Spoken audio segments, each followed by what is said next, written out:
Hey, Toreador. Hello everyone. Lord Tor welcomes you to the very first Toreador ratings. Today's episode is going to be based on the selected short stories by Guy de Maupassant.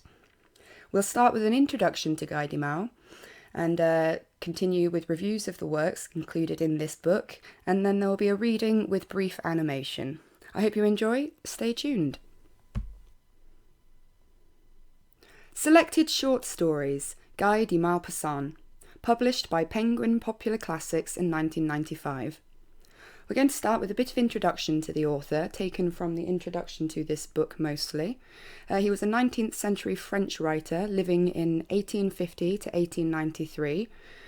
Born in Normandy, and he died in Paris in a mental home where he had been committed for syphilis. I often think that the writers, and especially the poets of the 19th century, were like the rock stars of our days, lived a little bit too fast and hard. Anyway, continuing on with our background on Maupassant, as a youth he served in the army and then went on to civil service. But in 1882 he left to focus on literature and went on to write over 300 short stories and 6 novels, which really is quite a feat. He belonged to the naturalistic school, which sought to show human in their natural states rather than, which goes against, say, the romantics of the period, who tended to romanticise everything and not show it in what Guy would see as realistic ways. Also, one final note on Guy de Maupassant: he has an absolutely fantastic moustache. One of the classic old school ones, as you can see here, and I thought that was worthy of a quick look. We will now go on to reviewing the selected short stories enclosed within this book.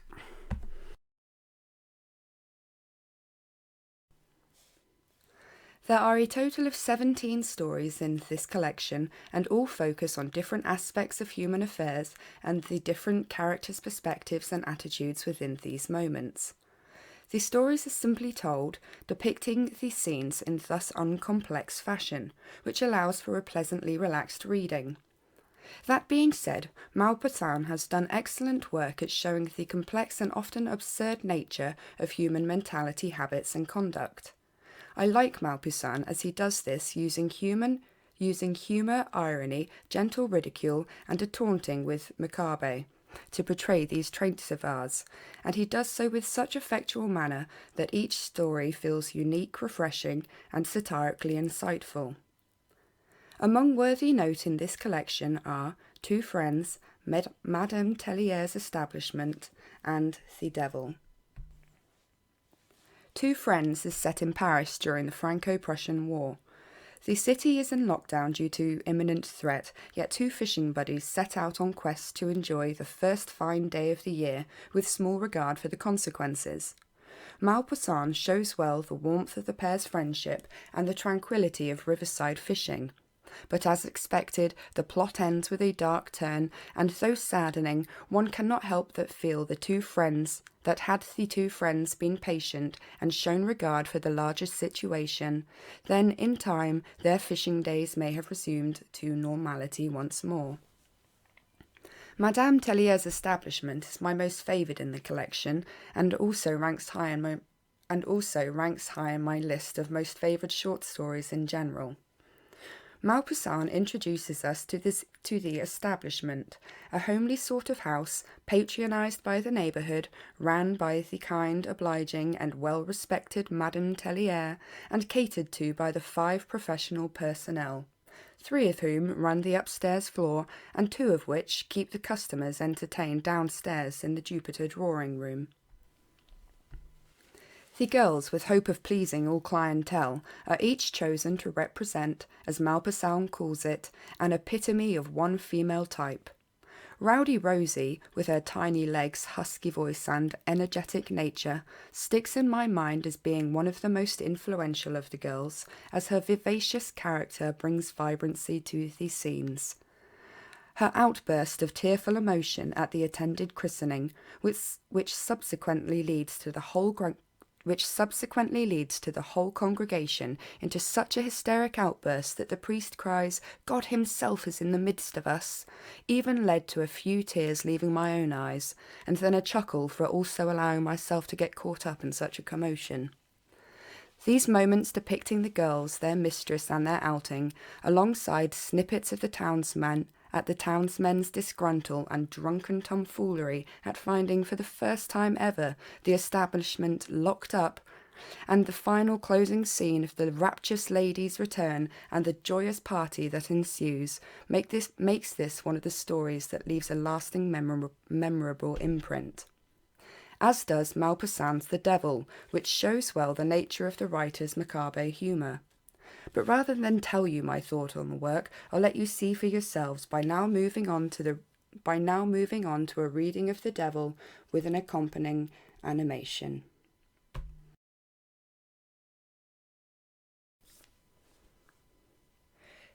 The peasant was standing facing the doctor at the foot of the deathbed. The old woman, calm, resigned, and quite clear in the head, was looking at the two men and listening to what they were saying. She was going to die. She accepted the fact. Her time was up. She was 92. Through the window and door, which were both open, the July sunshine poured in, throwing a hot glow on the brown earth floor, uneven and beaten hard by the wooden clogs of 4 generations of rustics. The smell of the fields was wafted in, too, by the hot wind, the smell of hay, corn and leaves, scorched by the midday sun. The grasshoppers were clacking loudly, filling the countryside with their strident note, like the noise of wooden rattles which children buy at fairs. The doctor, raising his voice, was saying, "Honoré, you can't leave your mother alone in this condition. She may die at any moment." And the peasant was repeating in dismay, "But I've got to get my wheat in all the same. It's been lying too long already. Just now the weather's perfect. What d'you say, mother?" The dying woman gave her assent by a glance and nod, still obsessed by the typical avarice of the Norman, urging her son to get his wheat in and leave her alone to die. But the doctor lost his temper and, stamping his foot, cried, "You're a heartless brute. Do you hear? I forbid you to do it. Do you hear? And if you really must get your wheat in today, dash it all, go and get Mother Repet to watch your mother. I insist. Do you hear? If you disobey me, I'll let you die like a dog when your turn comes to be ill. Do you hear?" The peasant, a tall, thin man with slow movements, was in an agony of indecision, torn between the fear of the doctor and a passionate dislike of spending money. He paused to calculate and stammered, How much does Mother Repet charge for watching?" The doctor shouted, "How should I know? It depends on how long you want her. Hang it all, make your own arrangement with her. But I insist on her being here within the hour. Do you hear?" The man made up his mind. "All right, I'll go. Don't be angry, doctor." The doctor left, calling out, "You'd better take care, see, for I don't care a damn for anybody when I've lost my temper." And as soon as he was alone, the peasant turned to his mother and, in a resigned voice, said, "I'm going to fetch Mother Repet. Doctor says I must. Don't fash yourself. I'll be back soon." And he too left the house. Mother Repet, the old laundress, watched by all the dead and dying in the village and the neighbourhood. As soon as she had sewn her clients up in their last windling sheet, she returned to the iron with which she ironed the linen of the living.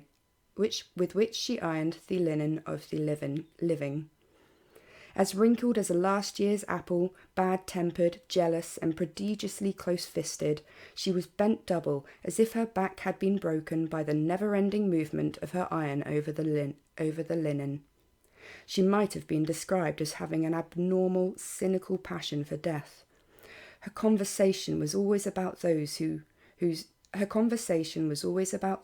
decease she had witnessed, and all the different kinds of death she had seen.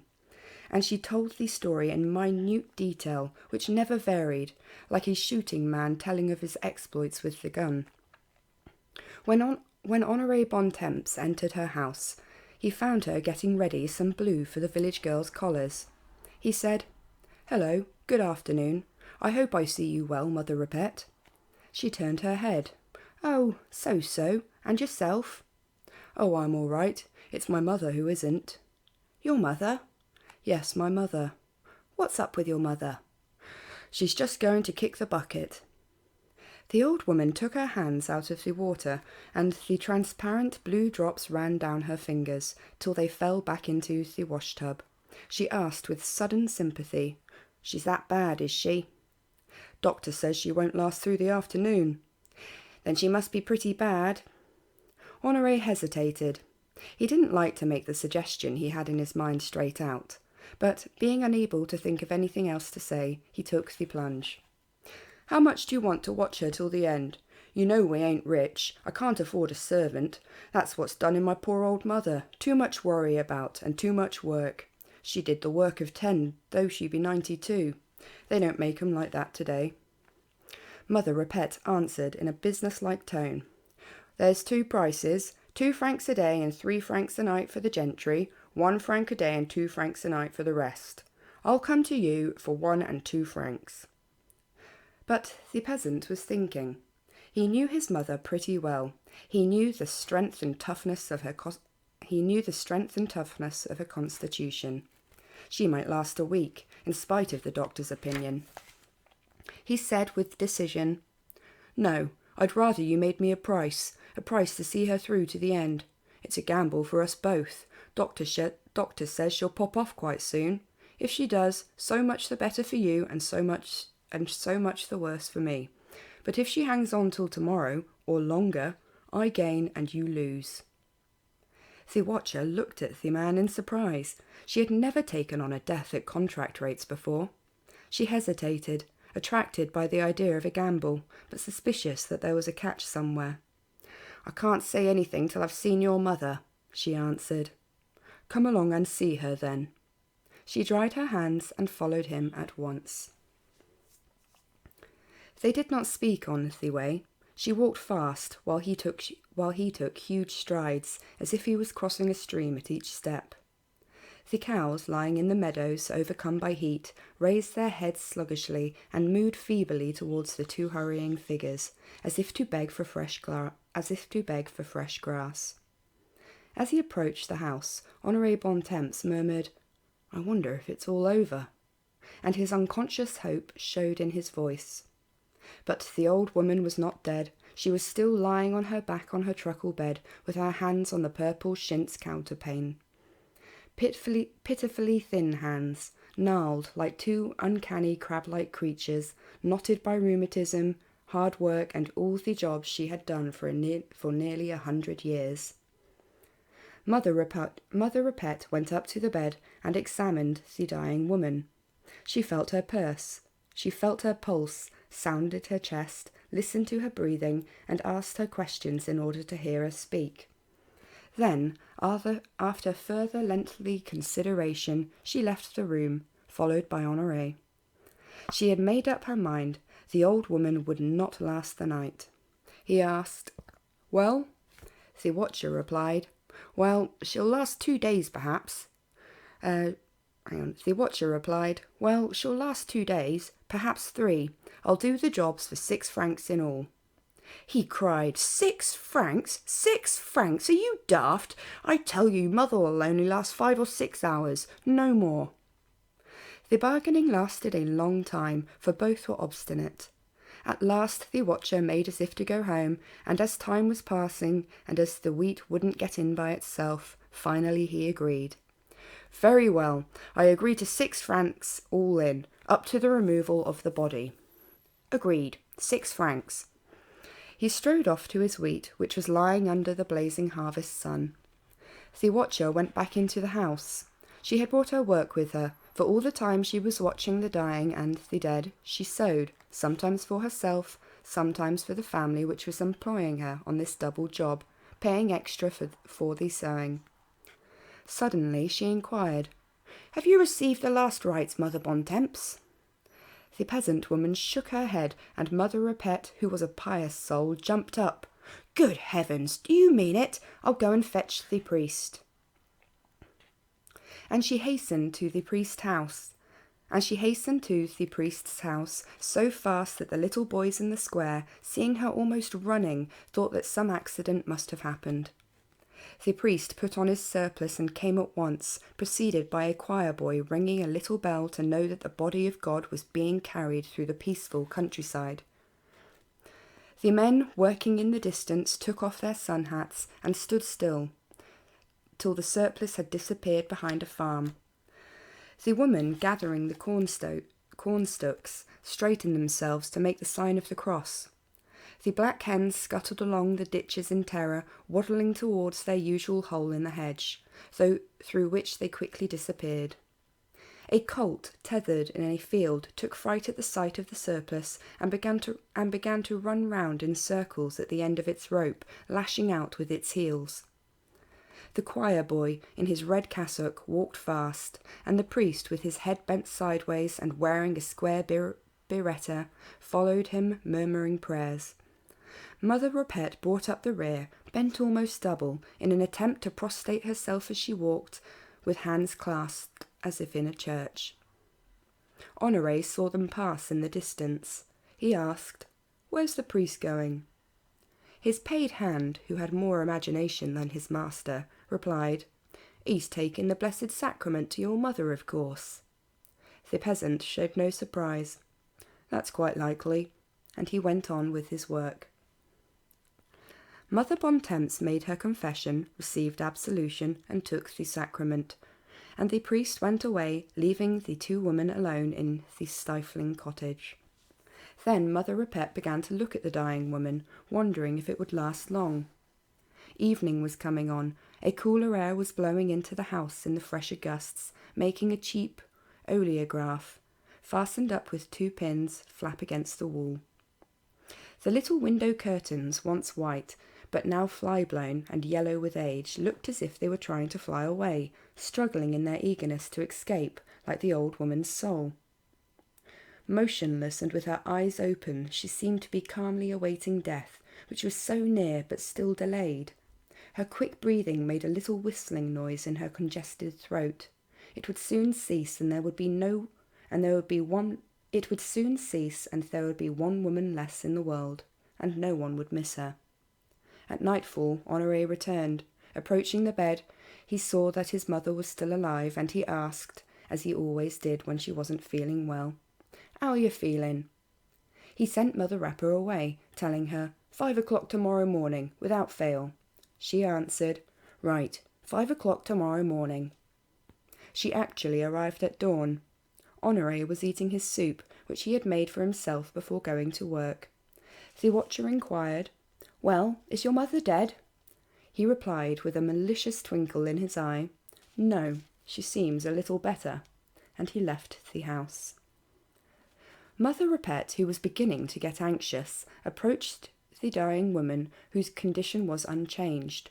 She was breathing with difficulty, lying inert, her eyes open and her hands clenched on the counterpane. And the watcher realized that this might last for 2 days, 4 days, or even a week, and fear gripped her miserly heart, while she felt a surge of anger against the crafty fellow who had tricked her, and against the woman who would not die. However, she went about her work and waited, fixing her eyes on Mother Bontemps' wrinkled face. Honoré came in for his midday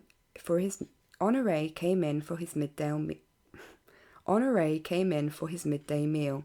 He seemed in good spirits, almost jovial. After dinner he went out again. He was certainly getting his wheat in under excellent conditions. Mother Repet was getting more and more exasperated. Every minute that passed now seemed to her so much time stolen, and time was money. She felt a wild desire to seize this obstinate old fool, this stubborn old woman, this pig-headed old crone by the neck with one squeeze to stop forever the quick, faint breathing which was robbing her of time and money. But she reflected that this would be risky, and with a sudden inspiration she approached the bed. She asked, "Have you seen the devil yet?" Mother Bontemps murmured, "No." Then the watcher began to talk, telling stories to terrify the dying woman's failing mind. A few minutes before death, she said, the devil always appeared to the dying. He had a broom in his hand and a cooking pot on his head, and he uttered loud cries. When he had been seen, it was all over. The dying person had only a few minutes to live. And she enumerated all the people to whom the devil had appeared in her presence that very year: Josephine Lausel, Eulalie Retier, Sophie Padagnou, Seraphine Grospede. Mother Bontemps, deeply impressed at the end of her story, stirred in bed, moving her hands and trying to turn her head in order to see the back of the room. Suddenly, Mother Repette disappeared behind the foot of the bed. Out of the cupboard she took a sheet, which she draped round herself. On her head she put the cooking pot, whose 3 short curved feet stuck up like 3 horns. She seized a broom in her right hand, and in her left a tin bucket, which she threw up into the air to make a clatter. It made a terrific din as it hit the ground. Immediately the watcher, climbing onto a chair, raised the curtain at the foot of the bed and appeared, gesticulating and uttering shrill cries from inside of the pot, which hid her face, and threatening the old dying peasant woman with the broom like the devil in a Punch and Judy show. Terrified out of her senses, Mother Bontemps made a superhuman effort to get up and escape. She even heaved her shoulders and breast out of bed. Then she fell back with a great sigh. It was all over. Mother Repette calmly put everything back in its place: the broom in the corner against the cupboard, the sheet inside it, the pot in the fireplace, the bucket on the shelf, and the chair against the wall. Next, in her best professional manner, she closed the dead woman's staring eyes, put a plate on the bed, poured some holy water into it, dipped the sprig of boxwood that was nailed up over the chest of drawers, and, kneeling down, began fervently to recite the prayers for the dead, which from her calling she knew by heart. When Honoré came home in the evening, he found her praying, and he immediately calculated that she was making a franc out of him, for she had only spent 3 days and 1 night, which came to 5 francs, whereas he had promised to pay her 6.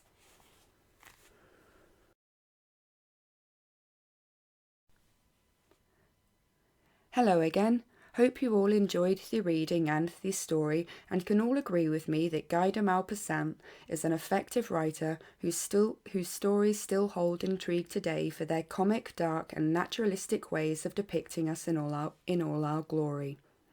Sticking true to the purpose of the short story, Guy delivers concise glimpses of themed events, interesting and richly developed characters and settings, and most often he plunges the reader into shock via unexpected plot changes. In conclusion, I would thus highly recommend the selected short stories of Guy de Maupassant. It is a collection I refrequent, and I feel that you would too get many years of enjoyment from it if it was also on your shelves. Overall Toreador rating 9.5 out of 10.